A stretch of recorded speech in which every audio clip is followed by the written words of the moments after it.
So was there a specific day, a conversation or a moment that you can point to where the decision stopped being hypothetical and then became real? Because it was brewing in the back of your mind. And then sometimes people describe it as like, I saw it clearly and that was it. And that's what convinced me. You convinced yourself at some point. Yeah. I'm trying to trace back to the exact moment. I just remember when I thought about quitting my job, I called a couple of my friends. I was like, hey, I'm thinking about doing this instead. What do you think? Everyone was like, don't do it. Like, that's stupid. Keep your job. Like, you can do whatever you want, like after the 9 to 5, just keep doing your business on the side as a hobby or like a passion project. But I knew like in the back of my mind, this was not like something I was just going to do on the side. This was either I commit, I go all in, I go big or go home, or it's nothing.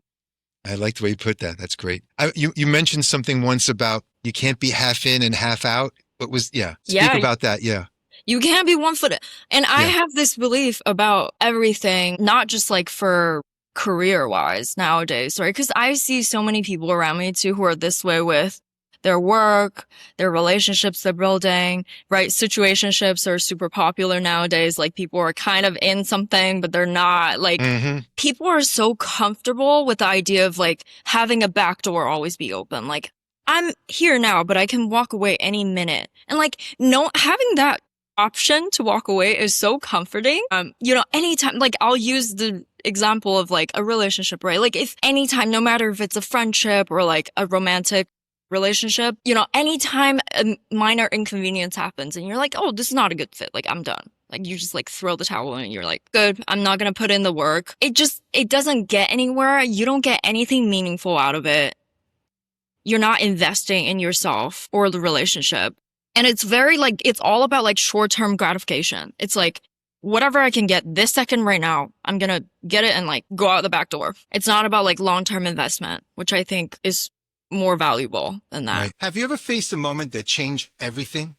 A loss, a new path, or an awakening that forced you to rewrite your life? Pivot Point is a podcast that explores those stories. I'm Nick Michael. We'll dive into how pain can spark growth and how crisis leads to clarity. Subscribe to Pivot Point today. Welcome to Pivot Point, Strategy for Change. I'm Nick Michael. Every one of us has experienced that moment when something begins to change inside us before we can explain it. There's a subtle tension, a quiet restlessness, a feeling that something is no longer quite right. Before thought catches up, the body often knows it first. It recognizes the need for change long before the mind has the language to describe what is happening. Awareness begins with that lived experience, and as it deepens, choice and action can emerge more naturally. That's what this show is built around. Today's guest lived that sequence in a way most people only talk about. This isn't a show about quick fixes or 5-step frameworks. It's a show for people willing to sit inside the discomfort of not knowing yet, because that's usually where the real pivot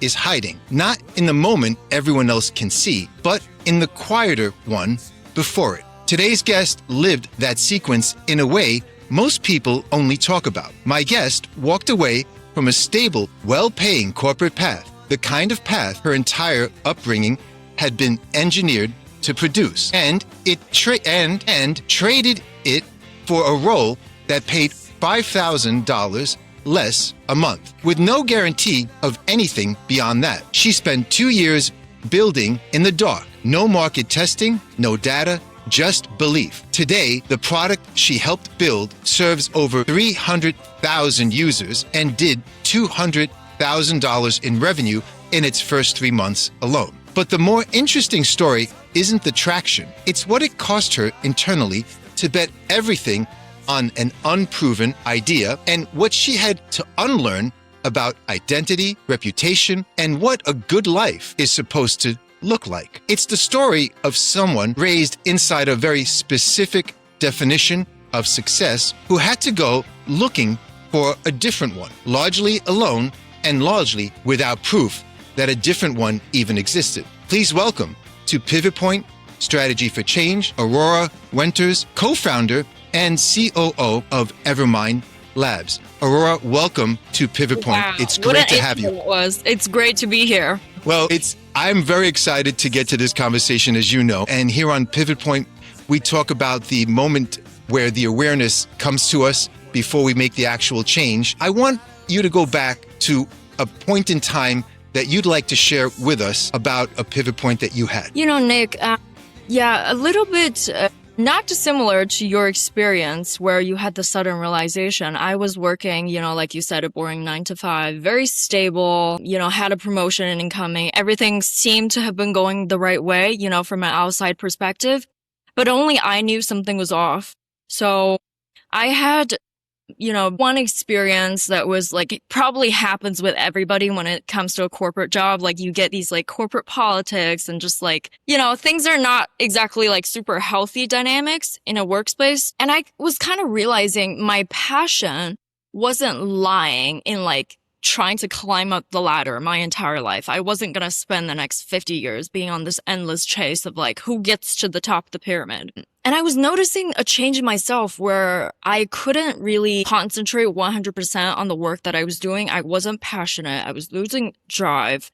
Every day I go to work in the back of my mind thinking, how am I going to run my business? Right? Like I was distracted. I couldn't invest all my time and energy into this thing. So I think that experience was like, it was just compounding each day. Like every day something new happens and I was realizing I was not learning. I was not growing as a person. And it took a lot of courage to walk away from that because, when you're kind of like in a space surrounded by everyone who has chosen this path, it kind of seems like it was the only right answer. And people look at you like you're crazy when you tell them, well, I'm just going to quit this and like put all my savings. And it's actually, in fact, it's not a job that paid $5,000 less. It was a job that paid negative $5,000 a month because I was putting my own money into something that was paying nothing. Yeah. So for me, I would say the change started gradually. And then like more over time, I was kind of noticing, how unhappy I was and like, I had to take a risk. Yeah, no, your story is fascinating because I know you come from generations of physicians, and for much of your life, it seemed almost expected that you would become the next one, right? So instead, you chose a completely different path, one that probably required just as much courage as becoming a doctor would have. I'm curious what that decision was like, not only for you, but for your family. Yeah, so we have a joke inside the family that there's a curse of every generation. There's one physician. And like, it was always like a guessing game of like, who was going to be the next one in my generation. So far, nobody's done it. So I think we're breaking the curse. Wow. But yeah, I think for me, there's a lot of, growing up, I think maybe a lot of Asian kids may relate to this, being from an immigrant family. You do have a high pressure expectation to achieve and to do well, by conventional standards, whether it be like becoming a doctor, becoming a lawyer. So for me to walk away from, like my whole life, there's always this mentality of being one step ahead in the country I grew up because it's just so competitive, right? You try to be the top student starting from elementary school, right? You're like a 7-year-old and like everybody, your teachers, your parents, they're all over you about like getting good grades. Yes.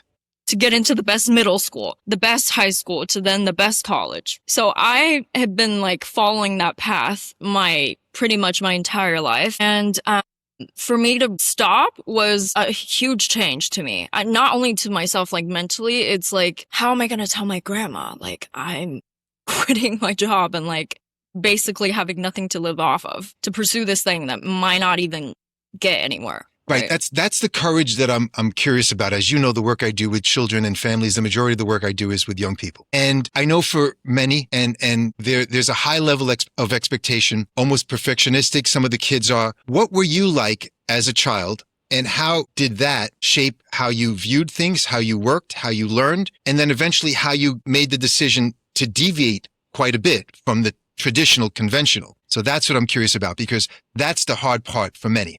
That's a great question. I think as a kid, I was very disciplined. I almost went to like, I wouldn't call it military style, but it was a very strict school, right? You have like this schedule to the minute, like, 12 to 12:45, you're at lunch and you have to finish like every last bite. You cannot leave anything on the plate before you exit. Like, I grew up living with rules like these. So for me, I guess that courage, I have a lot to thank for my friends and the people that were just kind enough to like give me advice and like show me a new perspective.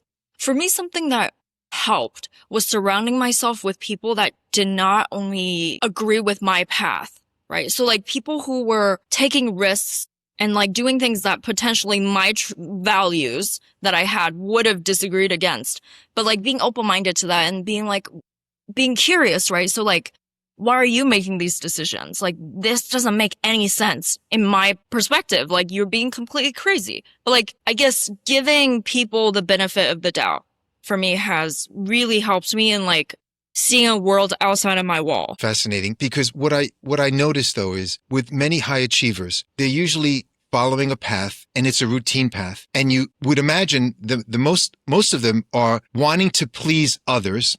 Yeah. And if it's an assigned path and if it's a professional path, like in nursing, medicine, you're listening to Pivot Point Strategy for Change.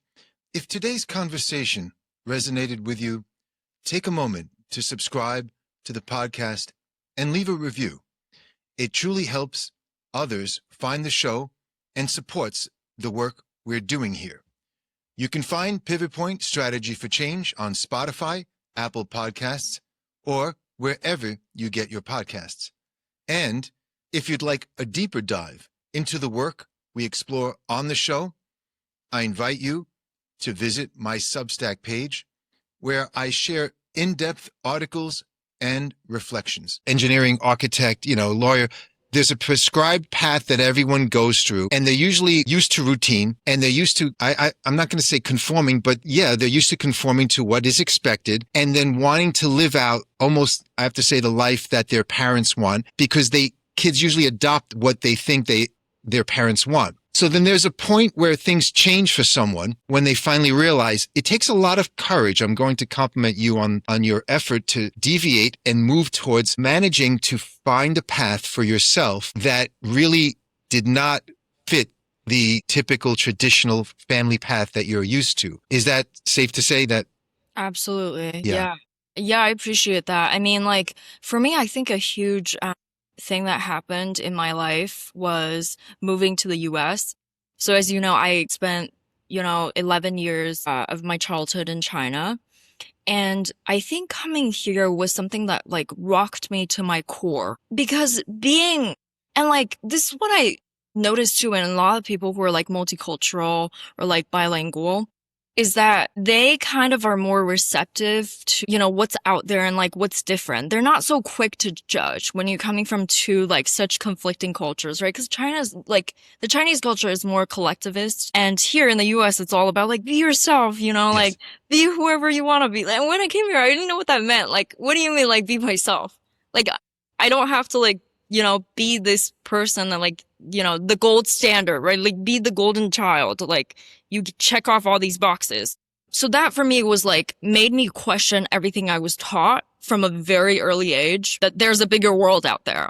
Yes. Yeah. My youngest spent a semester in Beijing and in Shanghai. So yeah, so he came back, really with a different perspective and a greater understanding and appreciation the way he described it, and with a lot of nice pictures and movies, so which was really great. Awesome. I know NYU has a branch in Shanghai. Yeah, that's exactly where he went. Yep, he went to Shanghai. Yes, and he did a lot of traveling there, which is what he wanted, and I was so happy for him that he did that. I mean, as you know, I used to work for the airlines, so when I worked for Pan Am and all these other airlines, it was my opportunity to really travel and see the world. I didn't make much money, but I eventually made the transition from the business field into the world that I'm in right now. And so that was my, experience of my own pivot. So that's where I really can connect with someone and with a story that you have, where you're coming literally from a different culture, different country, but really having a greater appreciation for both worlds, and then really realizing and understanding who you are and what you want. So you've described your old life as being like watching a movie where you already know the ending. So walk me back to that season. what did an average week actually look like? And where in your body did you first feel that this couldn't be the rest of your story just before you made the leap into being a founder? Yeah. So, I mean, I'd wake up, right? Very different. So my days when I was a student was very different from when I was like working. As a student, you're kind of, I guess you feel like you're learning. I would say most of us were going through the motions in the sense of like, yes, you're going to class and yes, you're learning and it feels like you're moving somewhere. But I think, it seems like people are just doing it to get a degree instead of like really doing it for like what they knew they wanted in life. And then when I was in corporate, it was just like you wake up, it's the same day every single day. I talk to clients. So I worked in finance and, did your spreadsheets, looked at like boring financial data and go to the gym, go back home. And that was, every single day for like a year and a half. So where I started noticing a change first in my body, I would say it's my focus. Like I stopped being able to focus at work because I couldn't stop thinking about my other thing that I really wanted to do. It felt like I had like a doppelganger somewhere else.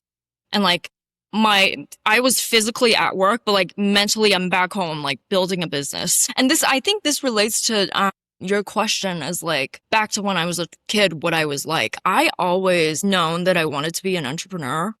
I always knew I wanted to do my own business. And the reason how I knew that was because every single game I would play like on the iPad or whatever, it was like a simulation game, like run a store, open a business, build this from scratch. That's what I was waiting to hear. I had a sense that was coming up because these moments, they happen at a younger age and it sits and it stays with us. So before you made the leap, you were comfortable, but in your words, you were not happy. How long did you let that gap sit before you let yourself name it out loud? That's a great question. I honestly, because there's a gap there before people even recognize it, I know there was a huge gap because part of me was also in denial, right? It was That's what I'm looking for. This well-paying Good. So tell us about that. Yes. So you must be out of your mind. You must have heard. Yeah. You were worth, I say this to my son, you were worth this much. Now you're worth this much. So, because you finished college. Now you're worth this much. So tell us what that. Throw it all the way. Like everything. Right. From zero to like whatever. Right. So it's, so how did you manage to break through that? Because it was difficult. Like, you're hitting it on the dot, basically. It's that position that I had too. It was in a very big corporate company. So like the positions they had, it was limited. It was like a spot only opens up after somebody leaves, right? So it's like you get it and people don't leave. They like stay all through their retirement. So for forever. Yeah. Forever. Yeah. For a long time. And walking away from that was like, I literally thought to myself, I was like, this could be the dumbest thing I've ever done, or it could be the greatest thing I've ever done in my life. But your question to the gap, I was fully in denial, right? It was like, I could not believe that, like, what do you mean this doesn't work for me? It has to work. I'm going to make it work. I hate what I'm doing, but like, there must be some joy to be found here. I would say I had that mentality for about like a good 6 months. Okay. Before I just was like, I have to put my foot down. This is not it. Can you pinpoint whether or not it was an emotional, or what was the emotion, or was it more cognitive? Or physical? Was it in your body? That awareness. Yeah. I would say the awareness, it was creeping up on me just like through time. Like it just started happening slowly. The moment I put my foot down though, I will say it's completely emotional because to be honest, I don't think anyone can say with confidence, like, at the point they make a decision, 100%, nothing's going to go wrong. Everything's going to be perfect and I'm going to do this. There's a risk that comes with every decision. So I think for me it took a little bit of me being irrational and me being just like, we're going and being like super passionate and having that overcome like all fear and like the unknown. See, I'm so glad you put it that way because this is exactly what others need to hear.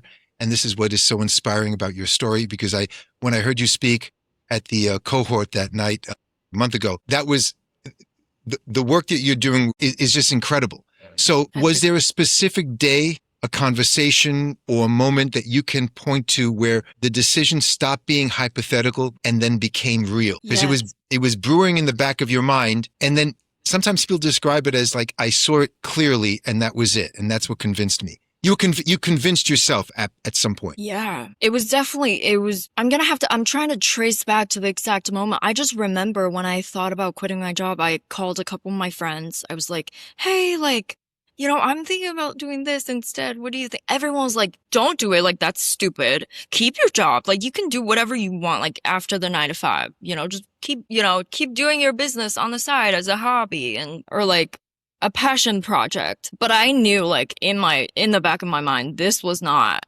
like something I was just going to do on the side. This was either I commit, I go all in, I go big or go home, or it's nothing. I like the way you put that. That's great. You mentioned something once about you can't be half in and half out. Speak about that. Yeah. You can't be one foot in. And I have this belief about everything, not just like for career wise nowadays, right? Because I see so many people around me too who are this way with their work, their relationships they're building, right? Situationships are super popular nowadays. Like people are kind of in something, but they're not. Like people are so comfortable with the idea of like having a back door always be open. Like I'm here now, but I can walk away any minute. And like having that option to walk away is so comforting. Anytime, like I'll use the example of like a relationship, right? Like if anytime, no matter if it's a friendship or like a romantic relationship, anytime a minor inconvenience happens and you're like, oh, this is not a good fit. Like I'm done. Like you just like throw the towel in and you're like, good, I'm not going to put in the work. It doesn't get anywhere. You don't get anything meaningful out of it. You're not investing in yourself or the relationship.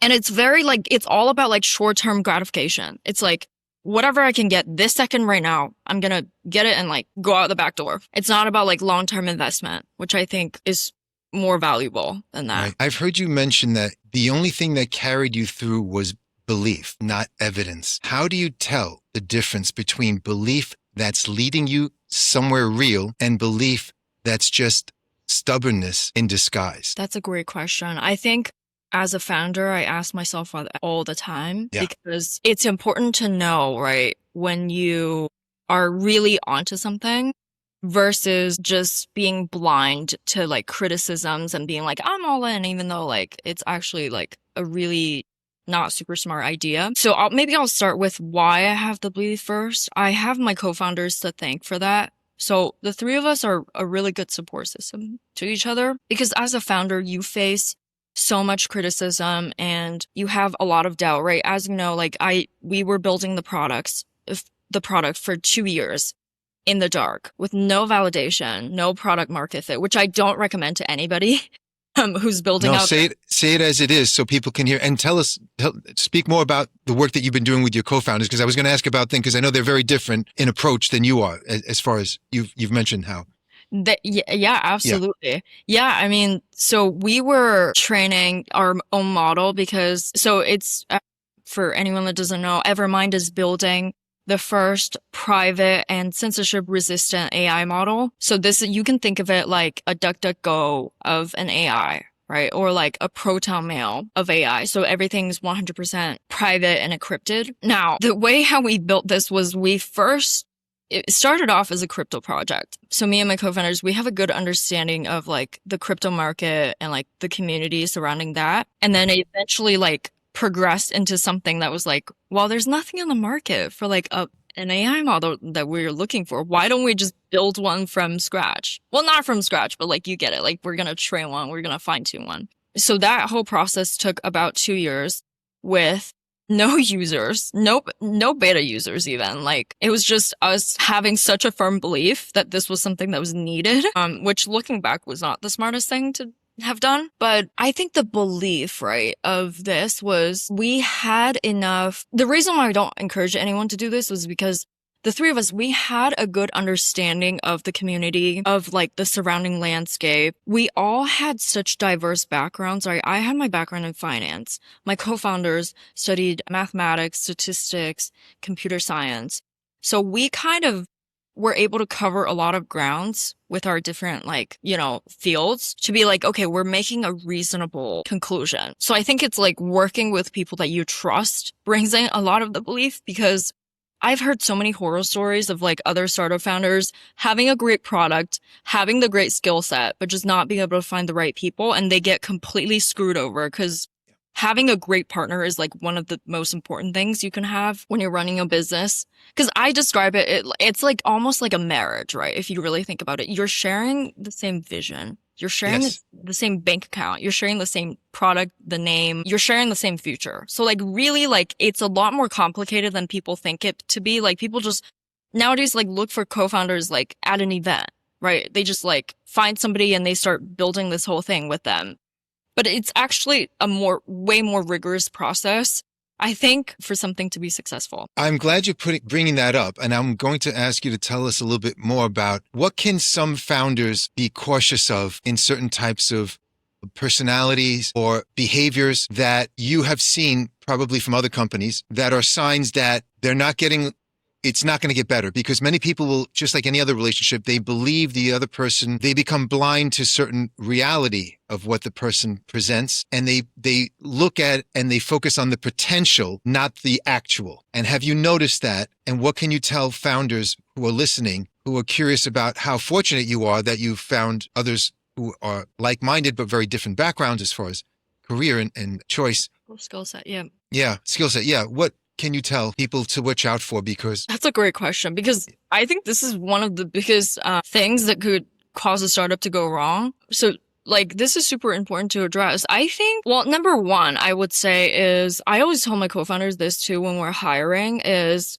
we as a company, we actually have kind of like, I would say a more Gen Z, quote unquote, hiring approach, in the sense of we don't really look at like what schools you go to, for example. Like I could care less. I mean, I went to an Ivy League school, but like having gone through that experience, I think I can very safely say, I don't think there's anything like separating the supposed like Ivy League kids from like there's no difference. Like we want to evaluate people based on like what you bring to the company, what you can offer, what projects have you done. It's not just like a name you slap a title on. I graduated from Harvard and now I'm this. It's not that, right? So name brands don't mean anything to us. I feel like I'm kind of deviating from your question a little bit. It's encouraging because this is what others need to hear. I value anything you can say, because others might feel like that's a strike against me because I didn't go to, a highly regarded, let's say, whatever.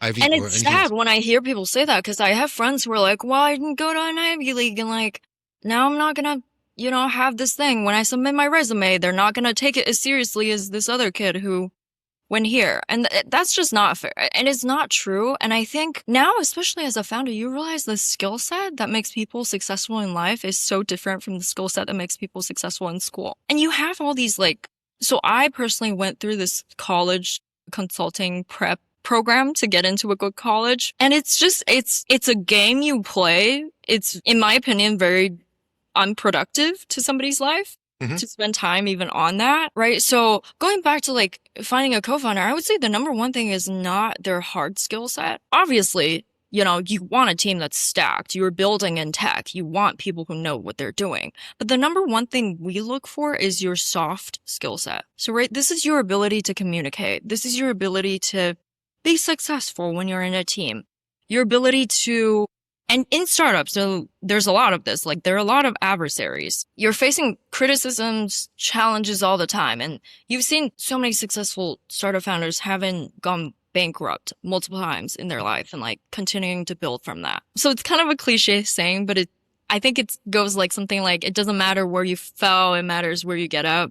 Yeah. Yes. Yeah. Or something like well that. Put. Yes. No. The message is there. No, that's clear. So, from your experience, how useful has it been to have co-founders that are very diverse in just about everything, the way you approach it? So, because that might be because sometimes people are looking for like-minded, similar, Yeah. And because they believe that that's going to be a match. It's like when you're swiping to find a match, right? So. Right. They're not looking for somebody who's completely different. So speak a little bit about how that has helped your company. Yeah. I mean, I totally agree with that, because I think people, especially if you look at people on dating apps or finding friends, they're like, wow, we have so much in common. And yes. It's a great thing. But actually, in my mind, all my friendships in my life formed because I saw something that was so different about the person that I would never think of. And that's what like made me want to be friends with them. Was like, well, like, what was your reasoning behind doing this? Like, I'm so curious. Like, tell me more. How did you make these decisions? So my co-founders so I'm someone who's very risk averse. I'm the person that's almost like neurotic when it comes to like, I want to make sure everything has been de-risked. We're doing everything like the way that we're supposed to. I'm a huge overthinker. Now, my co-founder, on the other hand, is somebody he sees an opportunity and he seizes it. Complementary, very complementary so far. Very complementary backgrounds. So I think being able to bet on someone who's different than yourself too it takes a little bit of a courage because you're it does. Yes. So yeah, because you're going against the grain from what someone would think. He's so not like you, or she is so not like you. And you're so both different. And just not for the obvious reasons, but let's say for the foundational reasons about being involved in a company and having a role. But what I know from the work that I've been in the interviews I've done with founders, in the beginning, you end up being a generalist where you are doing everything.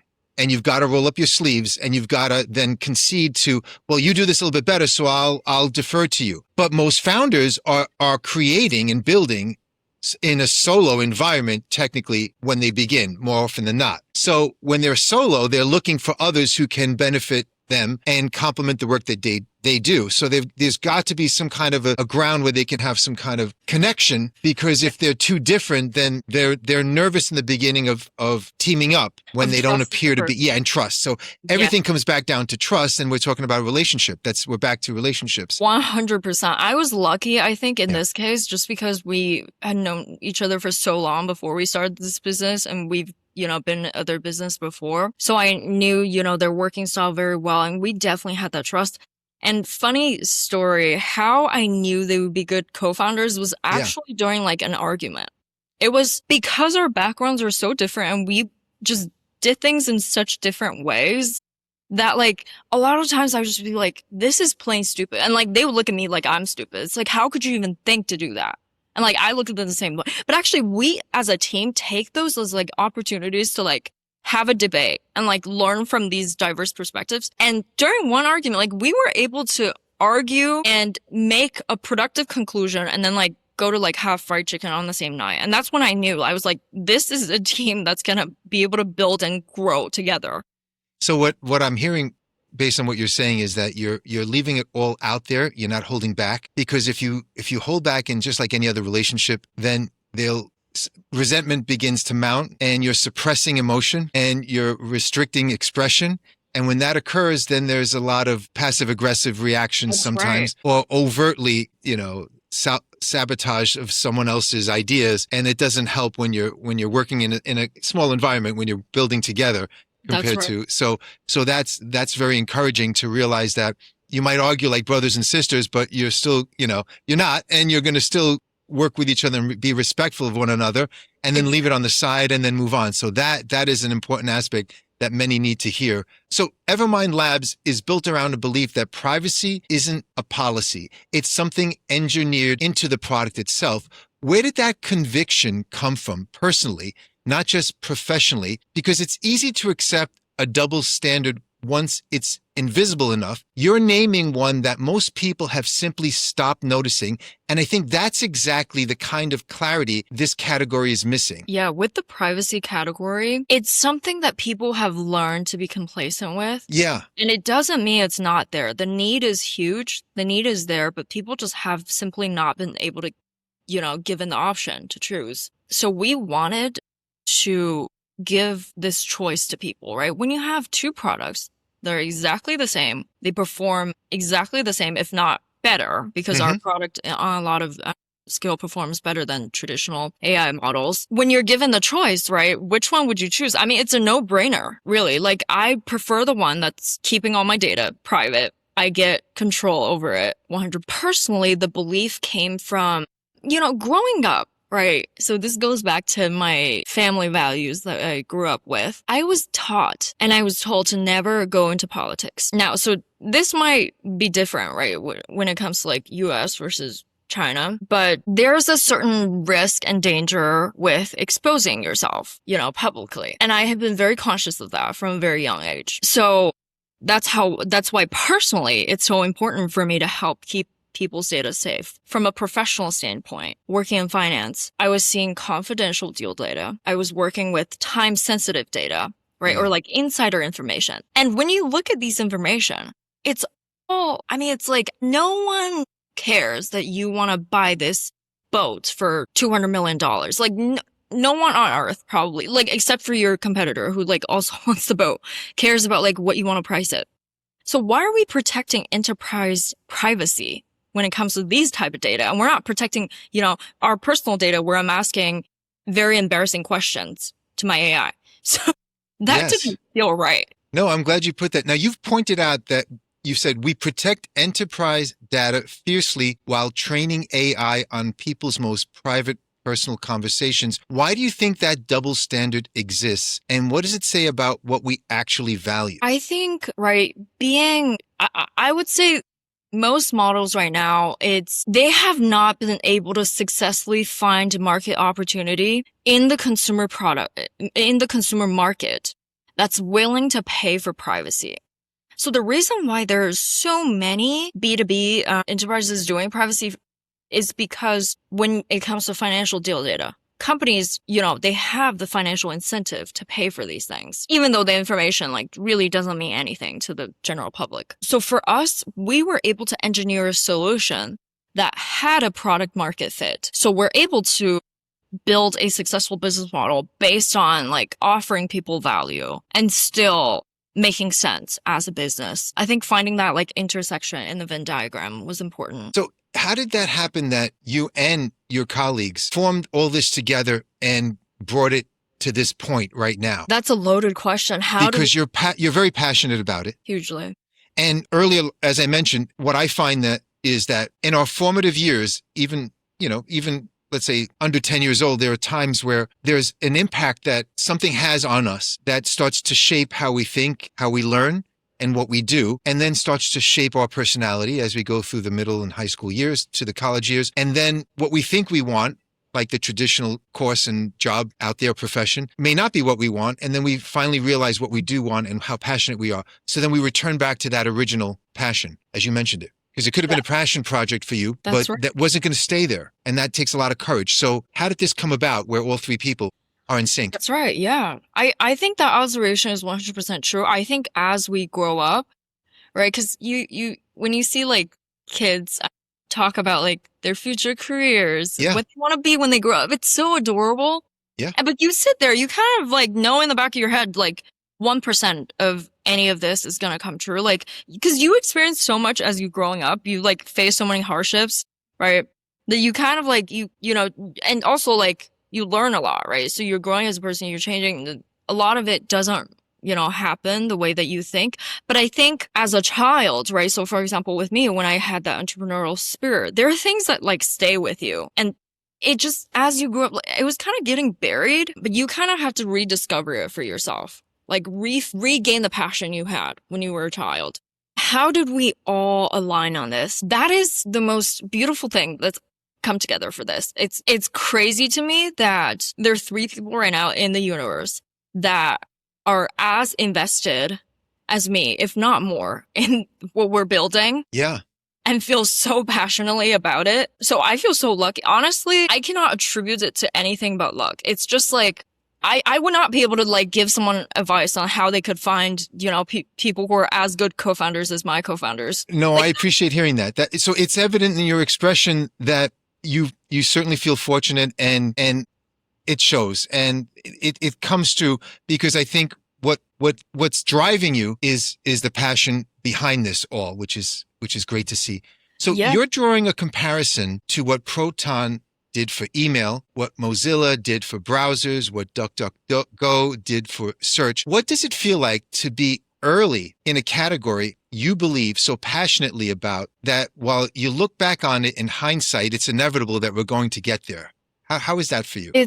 I would say it feels like building something that, to be honest, the demand was overwhelming. I personally did not even expect it to be something that was so needed. Like I knew that it was very important to have, but it's just everything that's pointing in the direction, right? Including like people's sentiments on social media, where capital is moving in terms of venture funds. Everything is pointing to the same answer, that this is a category that's up and coming. And we had gotten started, early on this, when before it was a huge thing. To be honest, it feels great. It feels like we won $1 million. I'm It's so just glad like, that you wow, put it you that guys way. all care about this? Okay, let's do it.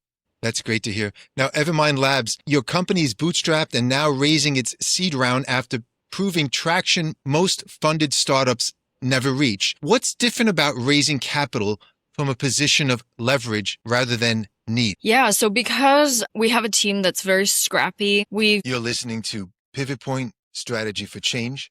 If today's conversation resonated with you, take a moment to subscribe to the podcast and leave a review. It truly helps others find the show and supports the work we're doing here. for all, previous entrepreneurs, we have a little bit of like capital going into this. So compared to other startups, right? I understand most startups really need to raise very early on in order to continue building their product.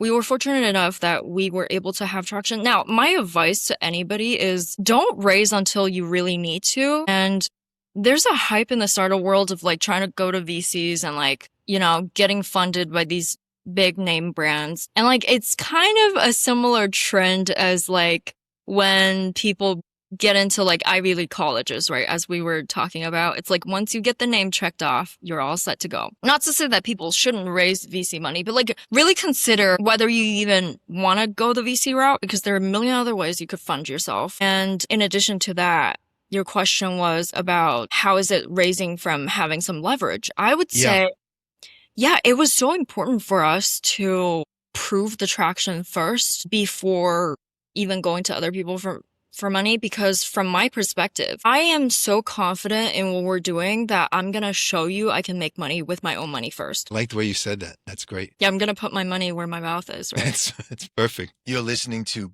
Pivot Point Strategy for Change. If today's conversation resonated with you, take a moment to subscribe to the podcast and leave a review. It truly helps others find the show and supports the work we're doing here. Yeah.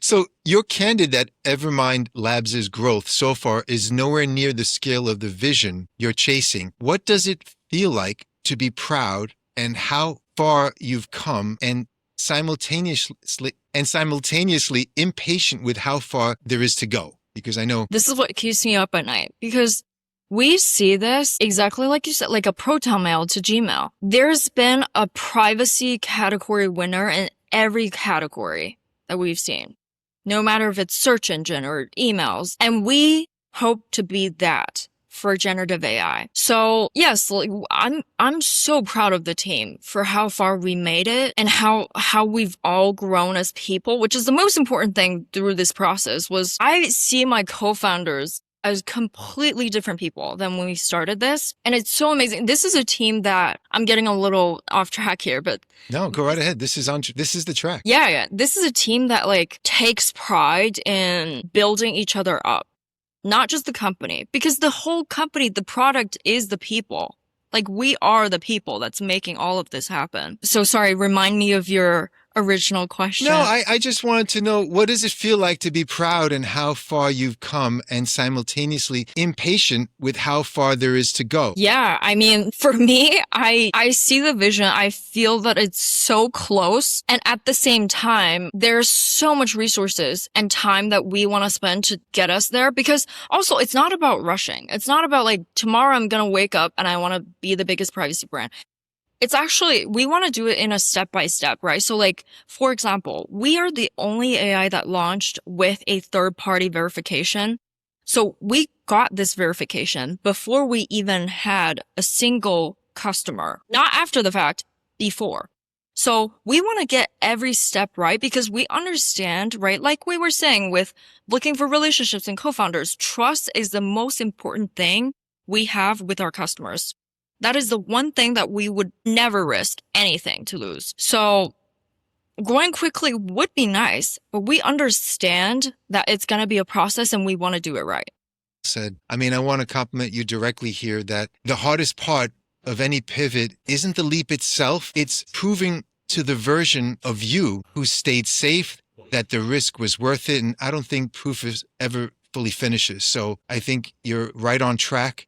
And it certainly, it shows in the way you describe and the way you talk about work that you're doing and the team that you have, which is wonderful. Is there anything that you wanted to tell listeners about yourself or the company that's important that you think they should know? Yeah. So maybe I'll talk about the core value that led us all to be so passionate about this, is that we believe people should have the freedom to think whatever they want. They should be able to have access to information to help them to come to a decision, right? Using their own critical thinking. So with that, I want to spread this message to everyone, right? Your privacy is valuable and your data is valuable. It's not something you should just be giving away. And most people realize this nowadays, right? And there's no need to have this like fear mongering over AI, right?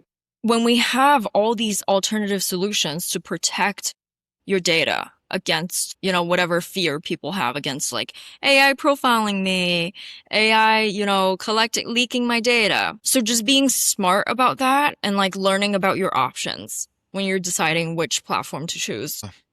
Well, very well said. I appreciate you bringing that up. Absolutely. Yeah.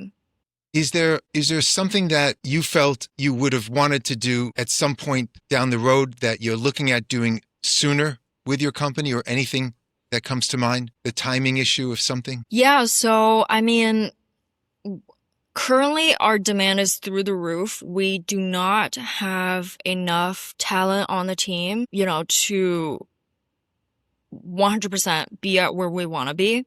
So we're looking for talent. We're looking for capital to support the talent, which is a huge part of the reason for why we're raising now. And something that could not come soon enough is our next UI UX refresh. So since we launched this April, we've found various ways, right, including like my favorite part of the day, which is reading our users' feedback emails to our customer support, like being like, whether it be like complimenting us or like complaining. It doesn't matter what it is. I enjoy like seeing user feedback. So we have a lot of those data points that we want to get fixed to make sure our users have a better experience with our product. So currently we've done a complete redesign and we should be pushing everything out in August. So super excited for that. Can't Great. wait. So that's great to hear that you have those plans coming up. Tell me, as a young person, both working in the traditional corporate field and then breaking away, challenging yourself, tapping into a passion and a belief that was sitting with you for a very long time, a belief really about yourself and the potential that you had and that you made happen. How has that impacted you, and what kind of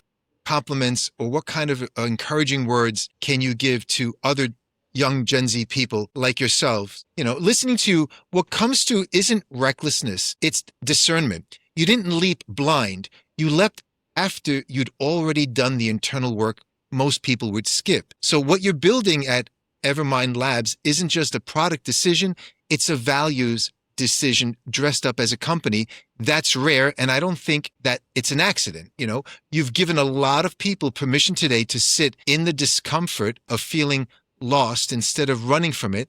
That might be the most generous thing that you've shared with us. So I think whatever else you can offer would be so valuable. I love to talk about that. Yeah, I think a lot of people too, no matter what age range you are, I'm sure people feel lost. It doesn't matter how old you might be. You could be like 50 years old and having a crisis. I experienced it very early on in my life when I moved to a new country with a new culture where I had to form a new identity in my teenage years. And people all experience it differently at different points of their life. But I would say, don't criticize yourself for being lost. Now, when people say, I'm lost, I don't know what I'm doing. I think nobody knows what they're doing. I don't know what I'm doing. I'm figuring out each day. I think take feeling lost as a luxury. You get to be lost because you're surrounded with so many options. You're surrounded with the opportunity to be lost. Now, coming from having seen kids who might not even get fed, might not even have the right clothes to wear to go to school, or might not even be receiving an education. I think feeling lost is such a privilege, and just take that and sit with it And don't be harsh on yourself for feeling lost, because it's actually, in my opinion, when you feel lost, it's actually where you're going to see the most growth as you look back. So well said. I appreciate hearing that.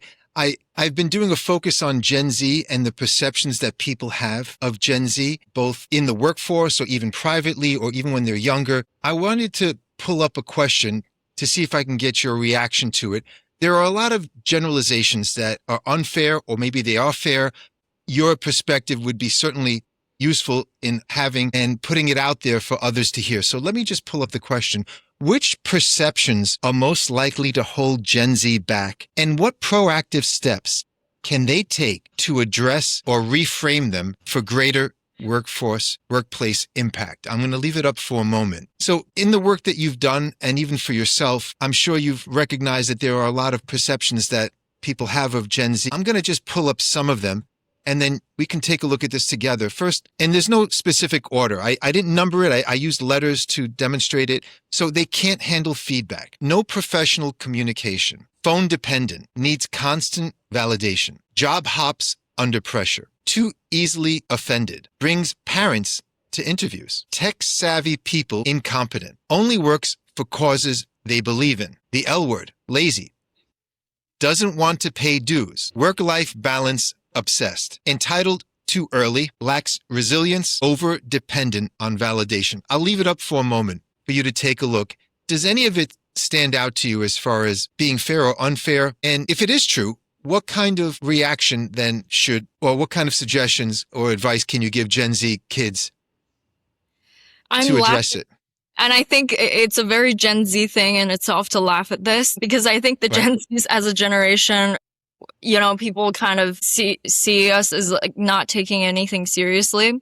And some of these can absolutely be true depending on the person. But also a lot of these I see are not like a flaw, so to say, right? For example, like only working for causes they believe in. It could absolutely be true. I have my personal hypothesis on why that is, and like why as a generation go ahead, tell us. I think it's because we haven't had our generation of the major setback. I think every generation before us has experienced like some kind of war, some kind of like economic depression, and some kind of like major hardship they had to deal with and work through. And us as a generation have been fortunate enough to have not, something's probably coming, I think. But so far, we kind of grew up in a stable environment, or we're too young to understand the crazy things that were going on in the world. So it's also another privilege to be able to work for causes you believe in, because that in itself means you obviously had, choices where you could still feed yourself and do something you love. Most people don't really get that choice.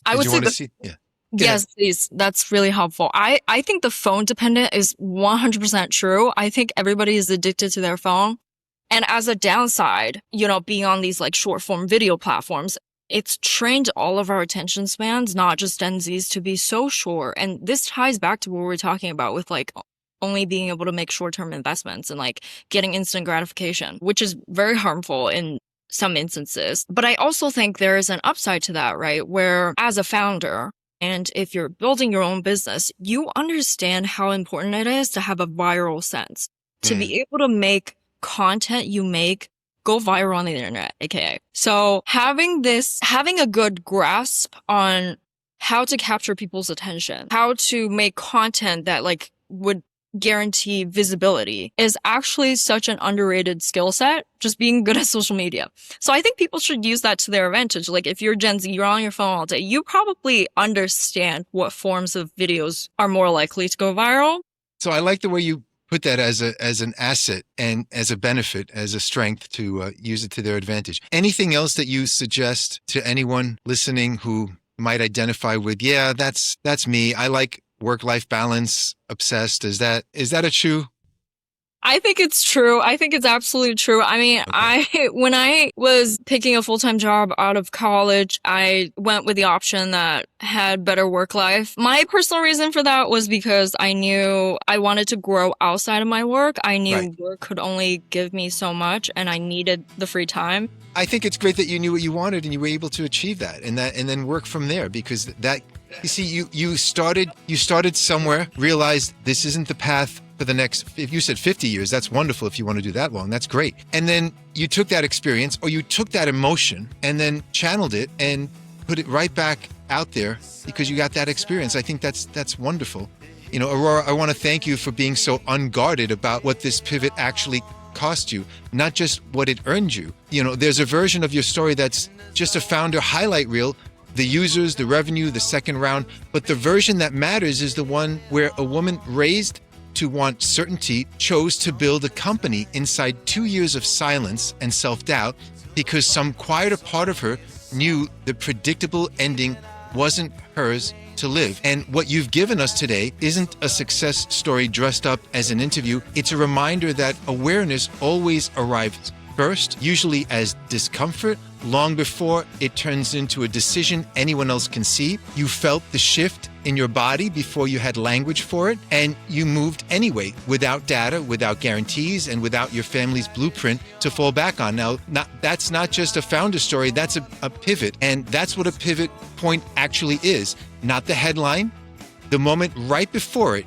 when you're still standing in the dark, not knowing if belief is enough, and you move anyway. I think this is amazing, and I just want to compliment the work that you and your colleagues are doing with Evermind Labs, really. Thank you so much. I really appreciate it. And you and Stefan, you guys are just killing it out there in the startup scene in New York.